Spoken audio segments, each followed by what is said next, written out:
వ్యాపార సంస్థగా మారిన విశాఖ శారదా పీఠంపై సిబిఐతో విచారణ నిర్వహించాలని జనసేన నాయకుడు జీవీఎంసీ 22వ వార్డు కార్పొరేటర్ పీతల మూర్తి యాదవ్ డిమాండ్ చేశారు.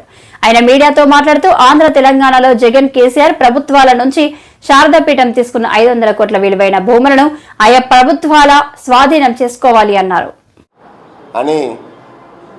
అవి కూడా ఆది శంకరాచార్యులు గారు ప్రతిష్ఠించారని మనం విన్నాం. మరి అప్రకటిత పీఠాధిపతి స్వరూపానందేంద్ర, అలాగే పీఠం ఉత్తరాధికారి సాత్మానందేంద్రలో ఈ పీఠాన్ని ఎలా పెట్టారు, స్వామీజీ అవతారం ఎలాగెత్తారు, స్వామీజీగా అనేకమైనటువంటి అక్రమాలకు అక్రమ వసూలుకు పెద్ద ఎత్తున పాల్పడ్డారు అని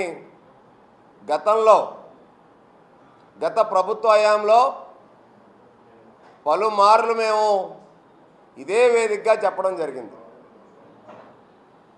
విశాఖలో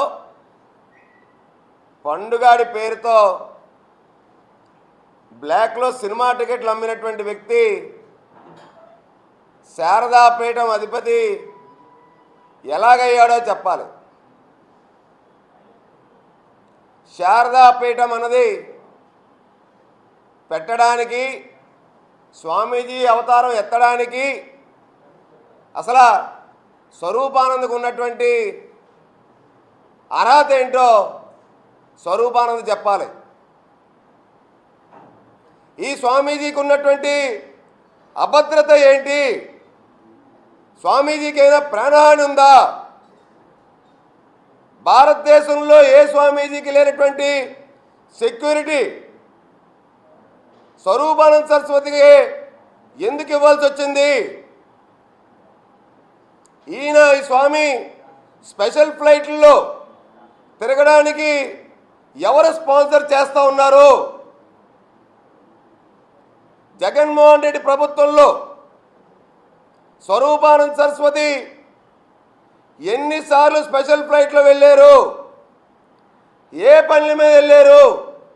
ఎక్కడెక్కడికి వెళ్ళారు? ఆ స్పెషల్ ఫ్లైట్లు పురమాయించింది ఎవరు?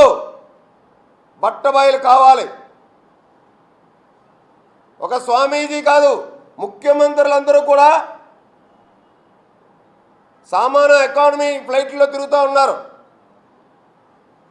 ఇప్పటికే పోలీసులకి సిబ్బంది కొరతుంది.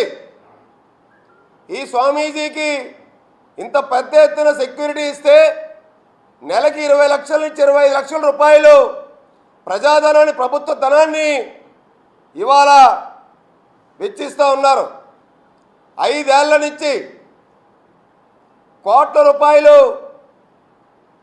వాళ్ళ యొక్క సెక్యూరిటీ కోసం వెచ్చించిన సందర్భం దేనికోసం, ఎవరి కోసం? స్వామీజీ చేసిన వ్యవహారాలన్నీ కూడా కూటమి ప్రభుత్వం పూర్తి స్థాయిలో దర్యాప్తు చేయాలి. ఇదే స్వరూపానంద స్వామిని నమ్ముకున్నటువంటి కేసీఆర్కి ఏ గతి అయితే పట్టిందో జగన్మోహన్ రెడ్డికి కూడా ఈ రాష్ట్రంలో అదే గతి పట్టింది. ఎందుకంటే ఈయన నకిలీ స్వామి, సెటిల్మెంట్లు చేసే స్వామి, అన్యాయాలకి, భూలావాదేవీలకి, నిబంధనలకు, ఉల్లంఘనలకు క్యార్ ఆఫ్ అడ్రస్గా స్వయం ప్రకటిత పీఠాధిపతి స్వరూపానంద సరస్వతి అక్రమాలకు అడ్డే లేకుండా ఈ 5 ఏళ్ళు పోయింది. ఆఖరికి ఇప్పుడున్నటువంటి చినముషిరివాడలో స్వరూపానంద పీఠం, శారదా పీఠం ఏదైతే ఉందో అది ప్రభుత్వ స్థలం కబ్జాలో కొంత భాగం ఉందన్న మాట వాస్తవం కాదా? భీమిలిలో సర్వే నెంబర్ 102/2లో 7 ఎకరాల 70 సెంట్లు, 103లో 7 ఎకరాల 30 సెంట్లు 15 లక్షల రూపాయలకి, కేవలం ఎకరం 1,00,000 రూపాయలు నామమాత్రంకి. ఇవాళ అక్కడ ఎకరం ఎంత ఉందండి?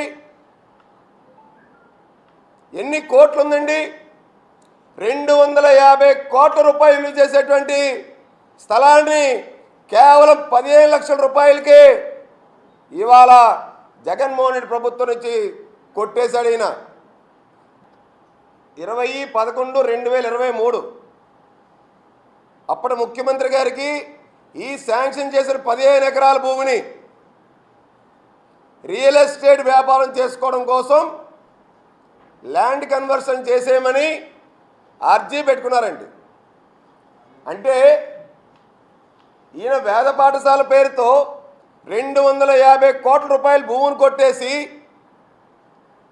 ఆ భూమి కొండ మీద ఉన్నటువంటి భూమికి సాక్షాత్తు Visakha metro regional development authority VMRDA 2 కోట్ల రూపాయలతో రోడ్డు వేసిందండి ప్రజాధనాన్ని. వీటిలన్నింటినీ కూడా కూటమి ప్రభుత్వం పూర్తి స్థాయిలో దర్యాప్తు